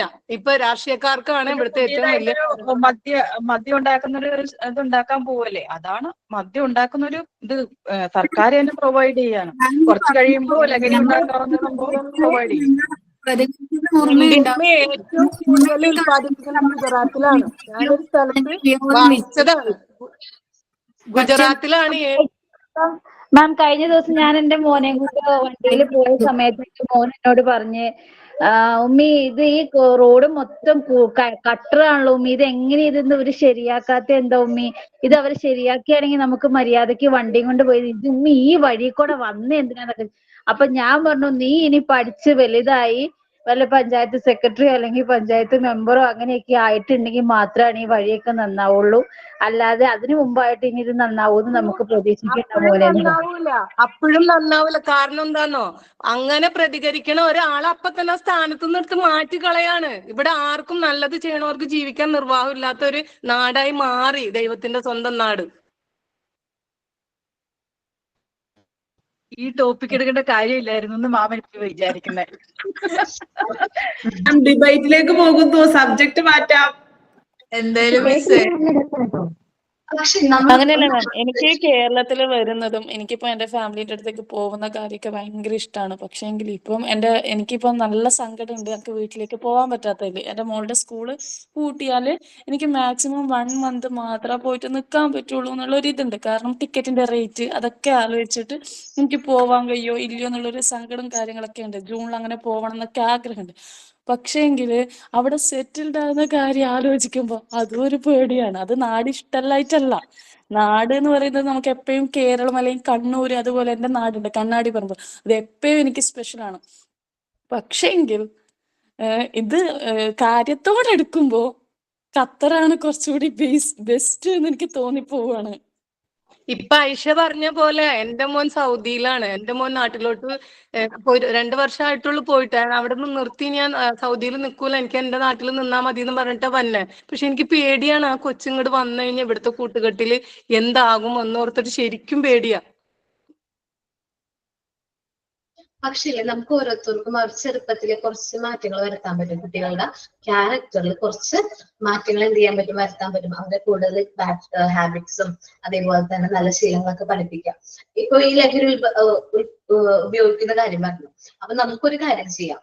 നമ്മുടെ ക്ലാസ്സിൽ നമ്മുടെ ഇൻസ്റ്റിറ്റ്യൂട്ടിൽ പറഞ്ഞിട്ട്, നമ്മൾ പഠിപ്പിക്കുന്ന ഇൻസ്റ്റിറ്റ്യൂട്ടിൽ പറഞ്ഞിട്ട് അവിടുത്തെ കുട്ടികളെ, കുഞ്ഞുകുട്ടികളെ അത്യാവശ്യം കണ്ടാൽ മനസ്സിലാവും, അവർക്ക് അത്യാവശ്യം ഓരോ കാര്യങ്ങളും സ്വന്തമായിട്ട് മനസ്സിലാക്കാൻ പറ്റുന്ന കുട്ടികളെ നമ്മൾ എന്ത് ചെയ്യണം, നമ്മൾ ഒരുമിച്ച് ഒരു ടീം, ഒരു വിസിറ്റ് ഒക്കെ പോകാനുള്ള ട്രിപ്പ് ഒക്കെ പോകാറില്ലേ, അതേപോലെ അവരെവിടേക്ക് കൊണ്ടുപോകണം, ഈ ക്യാൻസർ റിസർച്ച് ഇൻസ്റ്റിറ്റ്യൂട്ടുകളിലേക്ക് കൊണ്ടുപോകണം. എവിടേക്കാണ്? ക്യാൻസർ റിസർച്ച് ഇൻസ്റ്റിറ്റ്യൂട്ട്, അതേപോലെ തന്നെ പാലിയേറ്റീവ് കെയർ യൂണിറ്റ് എന്ന് വെച്ചിട്ടുണ്ടെങ്കിൽ ക്യാൻസർ ഒക്കെ വന്നിട്ട് ട്രീറ്റ്മെന്റ് കൊടുക്കുന്ന ഏറ്റവും ലാസ്റ്റ് സ്റ്റേജിലായിട്ടുള്ള പേഷ്യൻസിന് കൊടുക്കുന്ന ട്രീറ്റ്മെന്റ് ഉണ്ടല്ലോ, അങ്ങനത്തെ ട്രീറ്റ്മെന്റ് കൊടുക്കുന്ന പ്ലേസിനെയാണ് പാലിയേറ്റീവ് കെയർ എന്ന് പറയുന്നത്. അവിടെ കൊണ്ടുപോകണം. നമ്മൾ അവിടെ കൊണ്ടുപോകുമ്പോൾ ആ കുട്ടികൾ ഓരോരുത്തരും മനസ്സിലാക്കിയാണ് ആ ഓരോ വ്യക്തികൾക്ക് ക്യാൻസർ വന്നത്. അവരുടെ നേരെ കാണാണ് ഇന്ന കാര്യങ്ങൾ ഉപയോഗിച്ച്. ഇന്നിപ്പോ ഫ്രീക്ക് ആയിട്ടും ഈ പറഞ്ഞ സാധനങ്ങളൊക്കെ അടിച്ച് നടക്കുന്ന ആൾക്കാരൊക്കെ നാളെ അവരുടെ ഭാവി ഇതാണ്, എന്താണ്, ഈ ക്യാൻസർ പോലത്തെ മഹാരോഗങ്ങളായിരിക്കും അവർക്കൊക്കെ വെച്ചിരിക്കുന്നത്.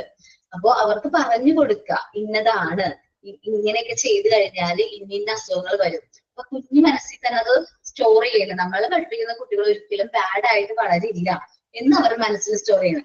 ഇപ്പൊ എനിക്ക് എന്റെ പരിചയത്തിൽ ഇപ്പൊ കുറച്ചു പേരെങ്കിലും, അത്യാവശ്യം കുറച്ച് കുട്ടികളെങ്കിലും ഇതേപോലത്തെ ബാഡ് ഹാബിറ്റിലേക്ക് വരാത്ത കുട്ടികളുണ്ട്. നല്ല ശീലങ്ങൾ ഫോളോ ചെയ്യുന്ന നല്ല കുട്ടികളുണ്ട്. ഒരു ബാഡ് ഹാബിറ്റ് ഇല്ല എന്നല്ല, എന്നാൽ ഒരു പരിധി വരെ ഇതേപോലത്തെ ഇതേപോലത്തെ പ്രശ്നങ്ങള് അല്ലെങ്കിൽ ഇതേപോലത്തെ ശീലങ്ങൾ ഇല്ലാത്ത കുട്ടികളുണ്ട്. അപ്പൊ എല്ലാവരെയും ഒരുമിച്ച് നമുക്ക് അടിച്ച് പറയാൻ പറ്റില്ല. അതേപോലെ നമ്മുടെ മക്കൾ, ഇപ്പൊ നിങ്ങൾ ഫാമിലി വെച്ച് നോക്കുകയാണെങ്കിൽ നമ്മുടെ മക്കൾ പോകുന്ന കൂട്ടുകെട്ട് നമ്മൾ ഒബ്സർവ് ചെയ്യാം. നല്ലതാണെങ്കിൽ മാത്രം അതിലേക്ക് വിടാം, നല്ലതല്ല എന്ന് നമുക്ക് തോന്നിക്കഴിഞ്ഞാൽ വേണ്ട, അതവിടെ വെച്ച് സ്റ്റോപ്പ് ചെയ്യാം. അതേപോലെ നല്ല സ്കൂളുകൾ നോക്കുക. ഇപ്പൊ ഗവൺമെന്റ് സ്കൂളാണെങ്കിൽ തോന്നുന്നു കൂടുതലായിട്ട് ഇങ്ങനത്തെ പ്രശ്നങ്ങൾ കണ്ടുവരുന്നത്. അത്യാവശ്യം കുഴപ്പമില്ല, ഗവൺമെന്റ് സ്കൂളിലേക്ക് വിടണ്ട, നമ്മൾ എന്ത് ചെയ്യാം, പ്രൈവറ്റ് സ്കൂളിലേക്ക് വിടാം. കുറച്ച് പൈസ ആവുന്നല്ലേ ഉള്ളൂ, കുറച്ച് നല്ല ക്യാരക്ടർ കിട്ടുമല്ലോ കുട്ടികൾക്ക്, നല്ല വിദ്യാഭ്യാസം കിട്ടും. അപ്പൊ അങ്ങനെ ആ ഒരു രീതിയിലേക്ക് ആക്കാം. പിന്നെ നമുക്ക് ഒരു പരിധി വരെയും ഈ കൗൺസിലിംഗ് ഒക്കെ സ്കൂളുകളിൽ കൊടുക്കുന്നത് നല്ലതായിരിക്കും. നമ്മൾ ജിഷ ടീച്ചറൊക്കെ കൗൺസിലിംഗ് ഒക്കെ ചെയ്യാൻ വേണ്ടി പോവാറുണ്ട്, കുട്ടികളെ ട്രെയിൻ ചെയ്യുന്ന രീതിയിൽ. അപ്പൊ കൗൺസിലിംഗ് ഒക്കെ കൊടുക്കുക, അവർക്ക് ക്ലാസ്സുകൾ പ്രൊവൈഡ് ചെയ്യുക. ഓരോ ഹാബിറ്റ്സും അല്ലെങ്കിൽ ഓരോ ഈ പറഞ്ഞ പോലത്തെ ബാഡ് ശീലങ്ങള് എന്താണ് റിസൾട്ട് ചെയ്യണതെന്ന് അവർക്ക് അറിഞ്ഞുകൂടാ. അവരെന്താ വിചാരിക്കുക, കുറച്ച് മദ്യമൊക്കെ കഴിക്കുമ്പോൾ അവർ വലിയ ആളായി, വലിയ ആൾക്കാരെ പോലെ പെരുമാറായി എന്നുള്ള ചിന്തയാണ്. പക്ഷെ അവർക്ക് അറിഞ്ഞുകൂടാ, അവർക്ക് വിദ്യാഭ്യാസം, നല്ല എഡ്യൂക്കേഷൻ ഉണ്ടെങ്കിൽ ഇതെല്ലാം മാറ്റി നിർത്താൻ പറ്റും. നല്ല എഡ്യൂക്കേഷൻ ഉണ്ടെങ്കിൽ ഈ പറഞ്ഞ ബാഡ് ശീലങ്ങളൊക്കെ മാറ്റാൻ പറ്റും. എഡ്യൂക്കേഷൻ അതുകൊണ്ട് മാത്രമാണ് നാളെ തലമുറയ്ക്ക് എന്ത് ചെയ്യാൻ പറ്റുള്ളൂ, നമുക്ക് ഈ പറഞ്ഞ ബാഡ് ഹാബിറ്റ്സ് അല്ലെങ്കിൽ ഈ പറഞ്ഞിട്ടുള്ള ഈ ഒരു ബാഡ് എൻവയോൺമെന്റിൽ നിന്ന് അവരെ പ്രൊട്ടക്ട് ചെയ്യാനായിട്ട് നമുക്ക് എന്ത് മാത്രം പറ്റുള്ളൂ, എഡ്യൂക്കേഷൻ, നല്ല വിദ്യാഭ്യാസം കൊടുത്താൽ മാത്രമേ പറ്റുള്ളൂ. അവർക്ക് നല്ല അറിവുകൾ കൊടുക്കുക, എല്ലാ കാര്യത്തിനെ കുറിച്ചും അറിവുകൾ കൊടുക്കുക. അപ്പൊ അവർക്ക് മനസ്സിലാവും അവർ മറ്റുള്ളവർ ചെയ്യുന്നത് എന്താണ് തെറ്റ്, എന്താണ് ശരി. ചെറുപ്പം മുതലേ കുട്ടികളെ പറഞ്ഞു പഠിപ്പിക്കാം, എന്താണ് ബാഡ്, എന്താണ് റൈറ്റ്. അപ്പൊ അവരുടെ മനസ്സിൽ ഇത് ചീത്തശീലാണെങ്കിൽ ചീത്തശീലാണെന്ന് മനസ്സിലാവും. ഇപ്പൊ കുട്ടികൾ നമ്മളോട് തന്നെ നമ്മുടെ മക്കൾ പറയാറുണ്ട്, നമ്മൾ പ്രാവശ്യം പറഞ്ഞിട്ടുണ്ടാവും, ഇങ്ങനെ ചെയ്യരുത്, തെറ്റാണ്. ചിലപ്പോ വീട്ടിൽ എന്തെങ്കിലും ഭക്ഷണം കഴിക്കുമ്പോ ടേബിളിൽ ഒരു എന്തെങ്കിലും ചോറ് പറ്റി വീണായിരിക്കും. അപ്പൊ അത് അവളെടുത്ത് പറയും, ഇങ്ങനെ ചെയ്യാൻ പാടില്ല എന്ന് നമ്മൾ പറഞ്ഞിട്ടില്ലേ, അച്ഛൻ ഇങ്ങനെ ചെയ്തു, അപ്പൊ എന്താണ്, അത് ബാഡ് ഹാബിറ്റ് ആണെന്ന് അവർക്ക് മനസ്സിലാക്കാൻ പറ്റും. നമുക്ക് ഇതെല്ലാം പ്രൊവൈഡ് ചെയ്യാനായിട്ട് ഏറ്റവും നല്ല മാർഗം എന്ന് പറഞ്ഞാൽ വിദ്യാഭ്യാസമാണ്. അവര് ഏറ്റവും കൂടുതൽ ഉണർന്നിരിക്കുന്ന സമയം ഈ കുഞ്ഞു കുട്ടികളെ മുതലാണ് ശ്രദ്ധിക്കേണ്ടത്. അല്ലാതെ വളർന്ന് വലുതായ ഒരു മരത്തെ പോയിട്ട് നമുക്കൊന്നും ചെയ്യാൻ പറ്റില്ല. പക്ഷെ നമ്മൾ ആ ആദ്യത്തെ വിത്ത് പൊട്ടി വരുന്ന ആ മരം, ഒരു ചെറിയ ചെടി ഉണ്ടല്ലോ, അവിടെ മുതൽ നമ്മൾ പരിപാലിക്കുകയാണെങ്കിൽ അപ്പൊ നമുക്ക് ആ കുട്ടികളെ കൂടുതലായിട്ട് നമുക്ക് എന്ത് ചെയ്യാൻ പറ്റും, നല്ല ശീലങ്ങളിലേക്ക് വരുത്താൻ പറ്റും. നമ്മുടെ കയ്യിലേക്ക് കിട്ടുന്ന കുട്ടികളെല്ലാവരും ആ ഒരു ഏജിലെ കുട്ടികളാണ്. 3 to 6 years ആണ്. നമ്മൾ പ്രൊവൈഡ് ചെയ്യുന്ന എന്താണ്, അവർക്ക് എന്താണോ വേണ്ടത്, എന്തൊക്കെയാണ് നല്ലത് എന്നൊക്കെ പറഞ്ഞു കൊടുത്ത് അവരുടെ മനസ്സിൽ കോൺക്രീറ്റ് ചെയ്ത് കൊടുക്കുക. എന്നുവെച്ചാൽ നല്ല രീതിയിൽ അത് മനസ്സിലാക്കി കൊടുക്കുക. നമ്മൾ അവരിൽ നല്ല ശീലങ്ങൾ ശീലിപ്പിക്കുക. ഇതെല്ലാം നമുക്ക് ചെയ്യാനായിട്ട് പറ്റും. ബാഡ് വേർഡ്സ് പറയാം, എപ്പോഴും ഉള്ളതാണ്. ബാഡ് വേർഡ്സ് പറയണത് വാൺ ചെയ്യുക, അല്ലെങ്കിൽ നല്ല പണിഷ്മെന്റ് കൊടുത്തോ ആ ഏജിൽ ആരോ ഒന്നും നമ്മളെ ഉപദ്രവിക്കാനൊന്നും വരുന്നില്ല. ആ കുഞ്ഞു പിള്ളേരാകുമ്പോ ഉപദ്രവിക്കാനൊന്നും വരില്ല. പാരന്റ്സ് എന്റെ വരാണെങ്കിൽ ഏറ്റവും ഇളയ മകൻ ഒരു ദിവസം ഇങ്ങനെ ക്ലാസ് കഴിഞ്ഞു വന്നപ്പോ ഒരു ബാഡ് വേർഡ് ഉപയോഗിച്ചു, മാ കൂട്ടിയിട്ട്. അപ്പൊ ഞാൻ ചോദിച്ചു, മോനെ അതിന്റെ അർത്ഥം തന്നെ അമ്മയ്ക്ക് അറിയില്ല, അമ്മ കേട്ടിട്ടില്ല എന്ന് പറഞ്ഞു. അപ്പൊ അവൻ 1ാം ക്ലാസ്സിലായേ ഉള്ളൂ. അപ്പൊ ക്ലാസ്സിൽ കുറെ അലമ്പ് പിള്ളേരുണ്ട്. അപ്പൊ ഞാൻ ചോദിച്ചു, മോനെ അതിന്റെ അർത്ഥം എന്നാ? അർത്ഥമൊന്നുമില്ലമ്മേ, അർത്ഥമില്ലാത്ത വാക്കിനാണ് ഇങ്ങനെ പറയുന്നത്. അപ്പൊ കൊച്ചു കുറെ ചിന്തിച്ചു. അപ്പൊ ഞാൻ പറഞ്ഞു, ഞാൻ കുറച്ച് വാക്ക് തരട്ടെ എന്ന് ചോദിച്ചു. അപ്പൊ ഇതെല്ലാം ഞാൻ ചീത്തയായിട്ട് പറയട്ടെ മോനെ എന്ന് ചോദിച്ചു. പിന്നെ ആ കൊച്ചത് ഉപയോഗിച്ചിട്ടില്ല. ഓക്കെ, കാരണം ബാഡ് വേർഡ്സ് വാൺ ചെയ്യാം. ഫസ്റ്റ് എന്റെ ഒരു പ്രാവശ്യം എന്റെ മോള് ഭയങ്കര ദേഷ്യം, ഭയങ്കര വാശിയായിരുന്നേ. അപ്പൊ ആള് ഞാൻ പറയണേക്ക് അനുസരിക്കും, കുഴപ്പമൊന്നുമില്ല, ഒന്നും നമ്മളോട് ഇതൊന്നും പറയില്ല, നല്ല കൊച്ചാണ് ഏകദേശം. അപ്പൊ അംഗനവാടി പോയി തുടങ്ങിയിട്ടുണ്ടായിരുന്നു. അപ്പൊ ഒരു ദിവസം ഞാൻ കുളിപ്പിച്ചോണ്ടിരിക്കുമ്പോ ഇങ്ങനെയല്ല കുളിപ്പിക്കേണ്ടത്, അമ്മയ്ക്ക് അറിഞ്ഞുകൂടാ അങ്ങനെ പറയാറുണ്ട്, എന്നാലും കുഴപ്പമില്ല. എന്നിട്ട് ദേഷ്യം പിടിച്ചിട്ട് പോടി എന്ന് പറഞ്ഞിട്ടാ, പോടി എന്ന് പറഞ്ഞു. എനിക്ക് ഭയങ്കര വിഷമമായി. ഞാൻ എന്താ പറഞ്ഞത്? അപ്പൊ വീണ്ടും സൗണ്ട് കൂടിയിട്ട് ദേഷ്യം മുഖം ഉരുട്ടി പിടിച്ച് ഞാൻ ദേഷ്യം കാണിക്കൂലേ, അതേപോലെ തന്നെ അവളും ഭയങ്കര ദേഷ്യം വന്നതിന് മുഖം ഇങ്ങനെ ഉരുട്ടിയിട്ട് ഞാൻ കാണിക്കും, കുടി എന്ന് പറഞ്ഞു. അപ്പൊ ഞാൻ ഒറ്റയടി വെച്ചു കൊടുത്ത്. അപ്പൊ പിന്നെ ആള് പിന്നെ ആ വേർഡ് പറഞ്ഞിട്ടേ ഇല്ല. അവൾക്ക് അറിയാം അത് പറയാൻ പാടില്ലാന്ന്. നമ്മൾ ഒറ്റയ്ക്ക് ചെയ്ത് കഴിഞ്ഞിട്ടുണ്ടെങ്കിൽ, അല്ലെങ്കിൽ ഒറ്റയ്ക്ക് നന്നാക്കാൻ നമുക്ക് പറ്റില്ല. പാരന്റ്സും ടീച്ചേഴ്സിനും ഒരുമിച്ച് നിന്നിട്ടാണ് നമ്മുടെ ഭാവി തലമുറനെ എന്ത് ചെയ്യാൻ പറ്റുള്ളൂ, നല്ല ഭാവി തലമുറനെ ഡെവലപ്പ് ചെയ്യാൻ പറ്റുള്ളൂ. എന്നിരുന്നാൽ മാത്രമേ ഇന്നത്തെ കാലത്തെ പിള്ളേർ നമ്മുടെ കൂടെ ഉണ്ടാവുള്ളൂ. നമ്മുടെയൊക്കെ പാരന്റ്സിന്റെ ഒപ്പം നമ്മളുള്ള പോലെ നമ്മുടെ കൂടെ നമ്മുടെ മക്കൾ ഉണ്ടാവില്ല. അവരെ കാണണമെങ്കിൽ അപ്പോയിന്റ്മെന്റ് ബുക്ക് ചെയ്ത് വരുത്തേണ്ടി വരും. ഫ്ലൈറ്റിൽ ടിക്കറ്റ് നമ്മൾ അടിച്ചു കൊടുക്കേണ്ടി വരും, എന്നാൽ മാത്രമേ അവരെ കാണാൻ പറ്റുള്ളൂ. നമുക്ക് അങ്ങനെ ഒരു അവസ്ഥ വേണോ? ഞാൻ എന്തായാലും ഇന്ത്യ വിട്ട് പോകില്ല. അപ്പൊ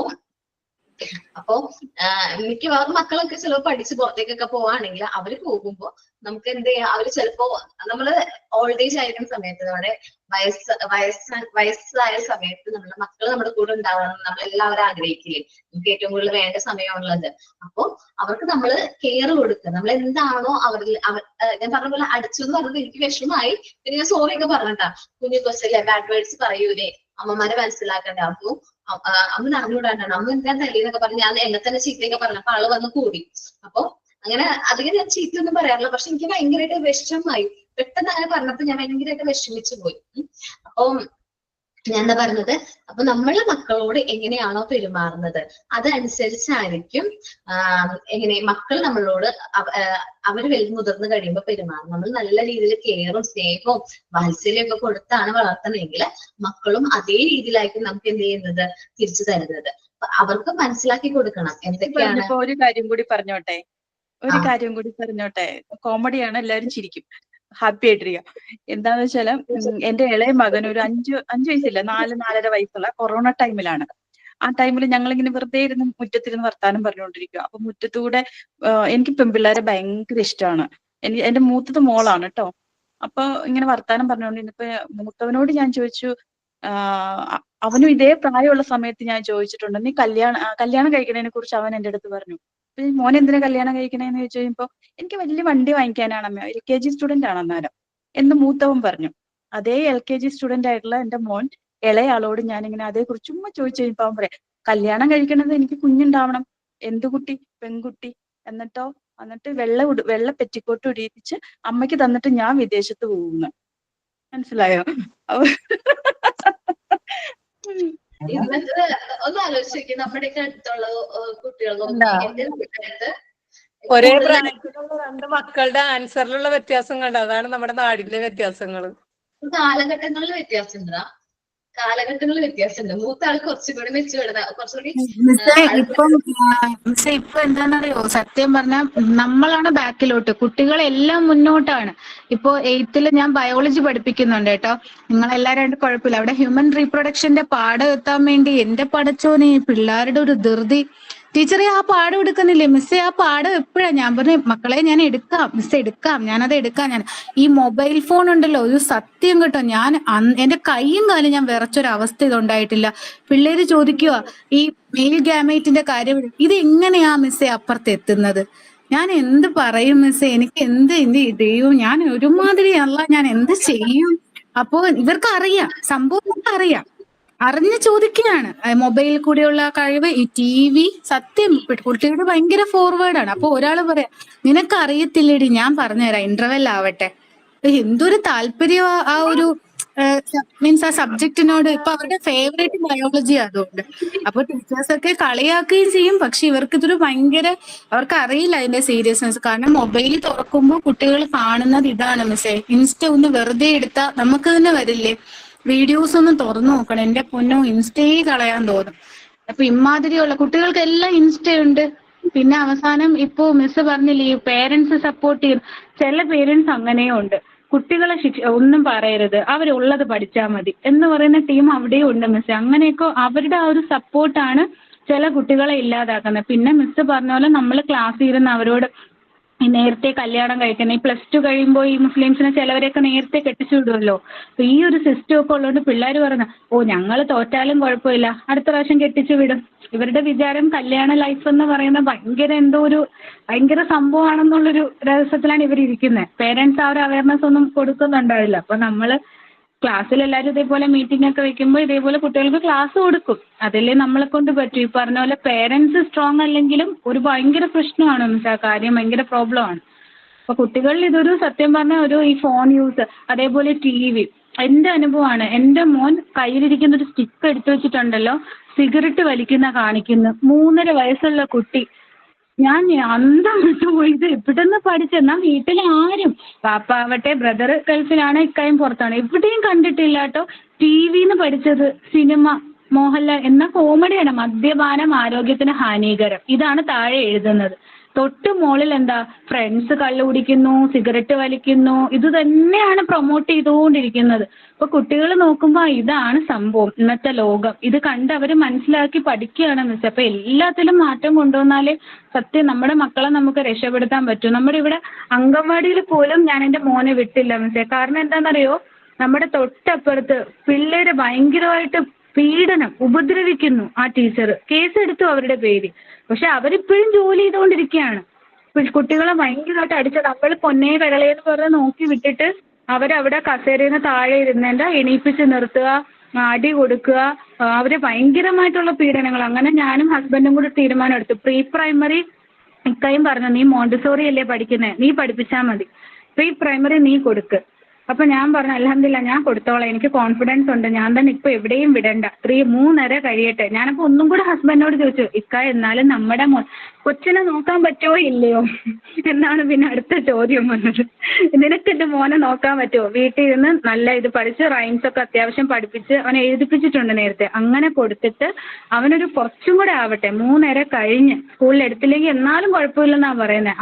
അങ്ങനെ ആയിപ്പോയി നമ്മുടെ ഒരു നാട്. സത്യത്തിൽ സങ്കടമുണ്ട് പറയുന്നതിൽ. എല്ലാവർക്കും അതേ ഒരു വിഷമം. കുട്ടികളുടെയൊക്കെ പോക്ക് വല്ലാത്തൊരു പോക്കിലോട്ട്. പിന്നെ മോനെ ഞാൻ പറഞ്ഞു കൊടുത്തു, മോനെ അങ്ങനെ ചെയ്യരുത്. ഇപ്പൊ പറയും, ലേസൊക്കെ കടയിൽ കാണുമ്പോൾ പറയും, വേണ്ട വേണ്ട മമ്മ എനിക്ക് ക്യാൻസർ വരും. ക്യാൻസർ ഒന്നും അറിയില്ല എന്താന്ന്, പക്ഷെ ക്യാൻസർ വരും എന്ന് കേട്ടിട്ടുണ്ട്.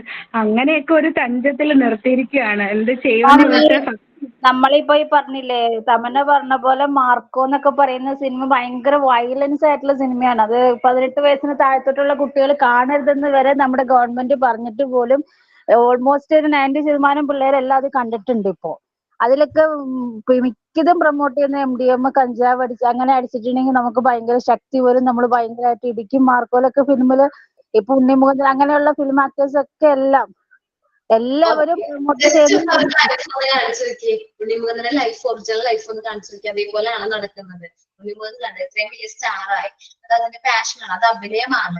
ഇതെന്താണ്, ഇതാണ് റിയാലിറ്റി, ഇതാണ് ഇതിന്റെ ക്യാരക്ടർ, ഇങ്ങനെയാണ്. അതിന് ഭയങ്കര റെസ്പെക്ട് ആണ്, മറ്റുള്ളവർക്ക് ഭയങ്കര റെസ്പെക്റ്റോട് കൂടി എൽഡേഴ്സിനെയൊക്കെ നല്ല ബഹുമാനിക്കുന്ന ഒരു നല്ല ക്യാരക്ടർ ഉള്ള ഒരു വ്യക്തിയാണ് എന്ന് അവർക്ക് കാണിച്ചു കൊടുക്കണം. അത് സിനിമ. അതൊരു പേരന്റ് മക്കളോട് പറയാറില്ല. അതാണ് ഏറ്റവും വലിയ പ്രശ്നം. ഈ മക്കൾ ഇങ്ങനെ ഈ മാർക്കോ കണ്ടിട്ട് മക്കൾ ഇങ്ങനെ കാണിക്കുമ്പോൾ നമ്മൾ ചോദിക്കുന്നില്ല, മക്കളെ അവരുടെ റിയൽ ലൈഫ് എന്താണ്, ഇങ്ങനെയാണെന്ന് മക്കൾക്ക് അറിയാവോ എന്ന് ചോദിക്കുന്ന, അങ്ങനെ ചോദിക്കുന്ന നിമിഷം കുറച്ച് ചിന്തിക്കാൻ അങ്ങനെയാണ്.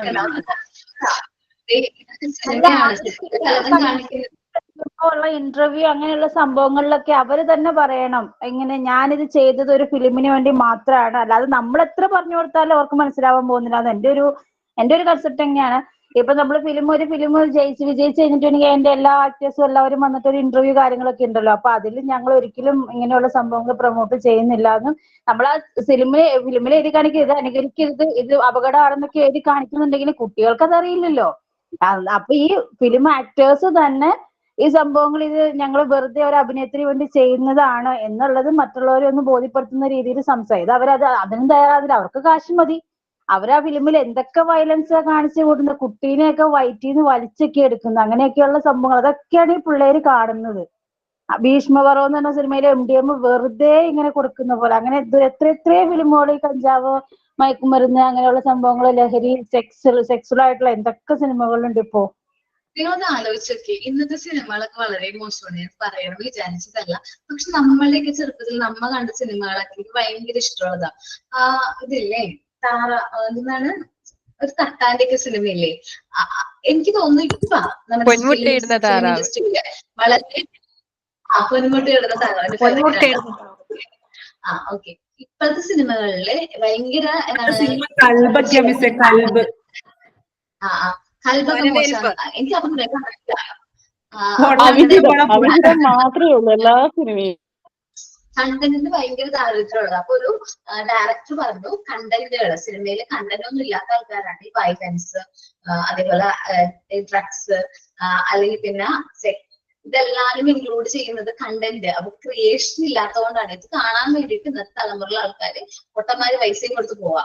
അപ്പൊ കണ്ടന്റ് ഭയങ്കര മോശമാണ്. ഇപ്പൊ നമ്മളിപ്പോ മാർക്ക് പറഞ്ഞ പോലെ തന്നെയാണ് ഒരു അലം എനിക്ക് കണ്ടിട്ട് ഞാൻ തിയേറ്ററിൽ പോയൊന്നും കണ്ടല്ല, ഫോണിൽ കണ്ടിട്ട് നിർത്തി വെച്ച് എനിക്ക് വേണ്ട, എനിക്ക് കാണണ്ടാന്ന് പറഞ്ഞ് നിർത്തി വെച്ച സിനിമ അനിമൽ എന്ന് പറയുന്നത്, രൺബീർ കപൂർ ഉണ്ടാവും. എനിക്ക് ഇഷ്ടമായില്ല അത് കുറെ. അതേപോലെ തന്നെ പുഷ്പ, അതെനിക്ക് കുറച്ച് ഫസ്റ്റ് കണ്ടാ, സെക്കൻഡ് ഒന്നും കണ്ടിട്ടേ ഇല്ല, എനിക്ക് ഇഷ്ടമല്ല, കാണില്ല. ഫസ്റ്റ് കണ്ടപ്പോൾ തന്നെ അതിൽ കുറെ സ്ത്രീ വിരുദ്ധ പരാമർശങ്ങൾ കുറെ വന്നപ്പോ എനിക്കത് അത് ഡൈജസ്റ്റ് ആവുന്നില്ലേ. ഇതല്ലല്ലോ നമ്മൾ പ്രതീക്ഷിക്കുന്നത്.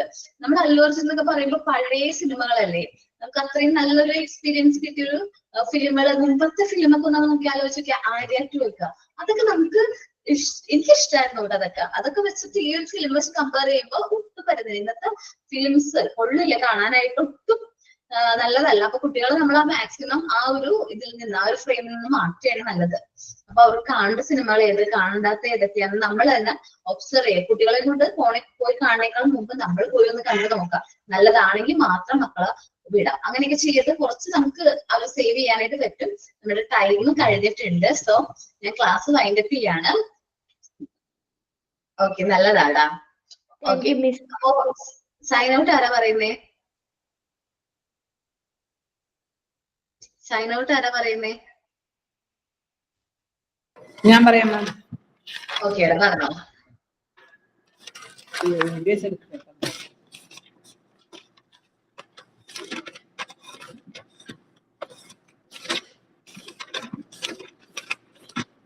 Good afternoon, ma'am. The key to doing great work is to love what you do. APJ Abdul Kalam. Thank you, ma'am, for your wonderful class, and my dear friends. Thank you all. Sign out. Sinu Shada. Thank you, ma'am. Thank you, miss. Thank you all. Thank you, ma'am. Thank you, ma'am, for your wonderful class. Thank you.